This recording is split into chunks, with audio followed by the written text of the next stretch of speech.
been requested that I do a video looking at tempo, keeping a steady pulse when playing a piece of music, and rhythm. First of all, rhythm in some ways is partly theory, understanding the notation, understanding how many beats, a minim, a crotchet, how long they need to be according to the speed of the piece. And then it is also partly listening and being able to make sure that rhythm is accurate when we're seeking to reproduce it on the piano. So first of all, make sure you are very clear about how many beats a crotchet, a minim, a quaver, a semi-quaver, and so on last for.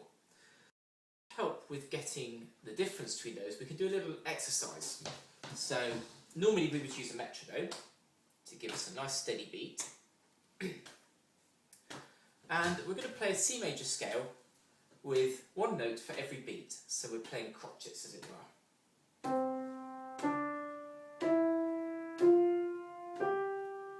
And so on. Then we repeat, keeping the same beat going on the metronome. This time quavers, 2 notes per beat.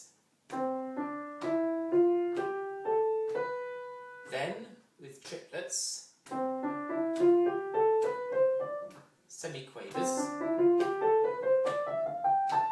And then you can do things like swapping from, say, minims to triplets. So we get the idea of the relationship of the speeds, how they sound. So here's minims, triplets, crotchets,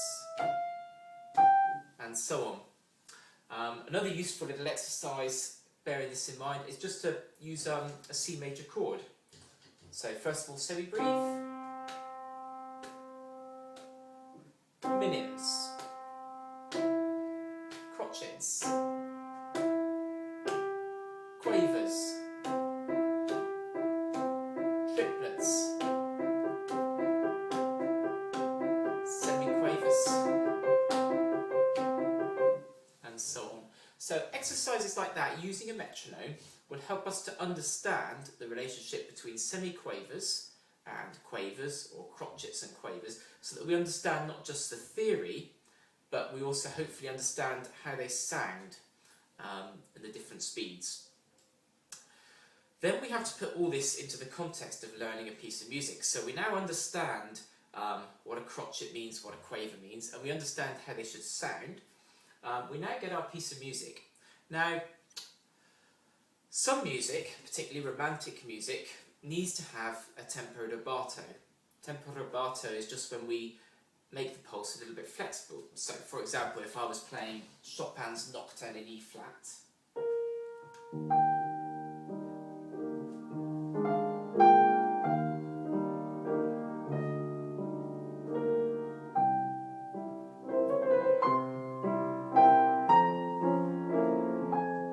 and you can hear I'm slightly bending the pulse. Dum, da, da, dee, so sometimes slightly accelerating, perhaps towards a climax, holding it back. When I did the little turn,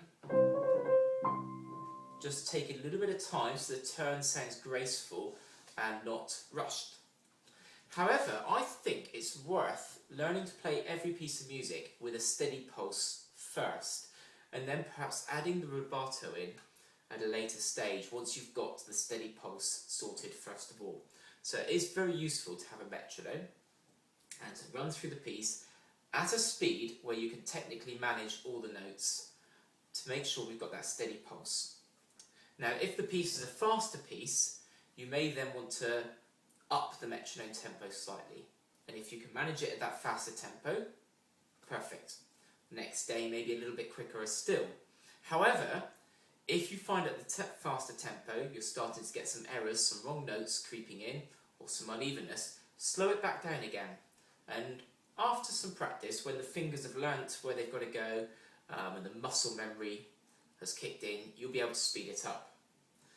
With a perhaps more romantic piece where it's got a slower tempo but the rubato needs to be there, you can perhaps learn it with the metronome if you're struggling a bit with keeping the pulse, and then afterwards, once you've got that, you can then add your rubato in. So hopefully that's given you some useful ideas. about keeping a steady pulse. Rhythm is a very key part of music, and it's very important to keep that steady pulse all the way through.